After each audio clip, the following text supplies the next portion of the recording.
आया है वक्त सोचने का, आया है वक्त सोचने का, क्या खोया क्या पाया है। जी हाँ मतदाता साथियों, अब वो वक्त वो घड़ी आ गई है जब आपको सोचना है कि बीते 5 वर्षों में आपने क्या पाया और क्या खोया, और आने वाले वर्षों में आप क्या पा सकते हैं। मतदाता साथियों, इसके लिए एक कदम आपको आगे बढ़ाना होगा, आपको निर्णय लेना होगा, आपको विचार करना होगा, क्योंकि अब वो घड़ी वो वक्त आ गया है जब हमें अपना निर्णय लेना है।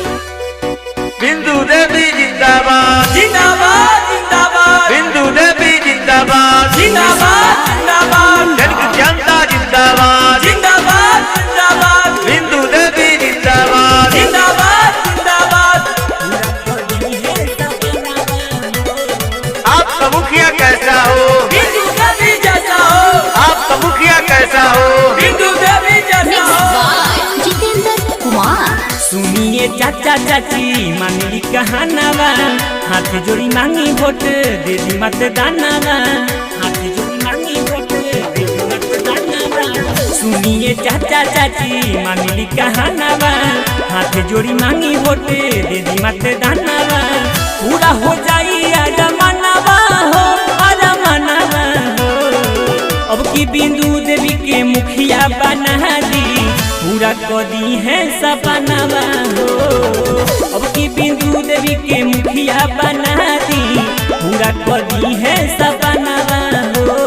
बिंदु देवी जिंदाबाद जिंदाबाद जिंदाबाद, अब की बिंदु देवी के मुखिया बना दी, रसियारी राय जिंदाबाद जिंदाबाद जिंदाबाद, रसियारी राय जिंदाबाद जिंदाबाद जिंदाबाद, पूरा कदी है सपनावा हो।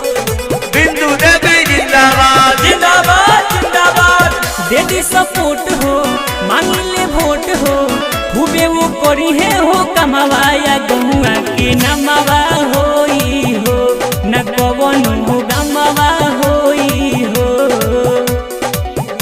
न कवन हो गमावा होई हो। दे दी सपोर्ट हो, मांगले वोट हो, खूबे वो करी है हो कमावाया गहुआ के नमावा होई हो, न कवन हो गमावा होई हो। रौरे तो होई सुगोनिया हो, सुगोनिया हो। अब की बिंदु देवी के मुखिया बनोई हो, पूरा कदी है सपनावा हो। जनकी पंचायत से विजयी बनोई हो, पूरा कदी है सपनावा हो। जनता जिंदाबाद जिंदाबाद जिंदाबाद, आपका मुखिया कैसा हो, बिंदु देवी जैसा हो। अब की बिंदु देवी के बिंदु देवी मत घबराना, तेरे पीछे सारा जमाना, बिंदु देवी मत घबराना, तेरे पीछे सारा जमाना, आपका मुखिया कैसा हो, बिंदु देवी जैसा हो।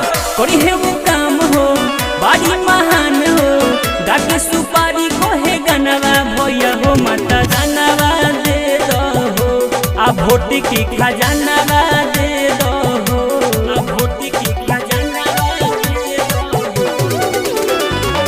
करी है वो काम हो, बड़ी महान हो, गाके सुपारी को है गनवा भैया हो, मतदानवा दे दो हो, आ वोट की खजानावा दे दो हो, आ वोट की खजाना। रुपल बा होई सब कमावा हो, कमावा हो। अब की बिंदु देवी के मुखिया बनोई हो, पूरा कदी है सपनावा हो।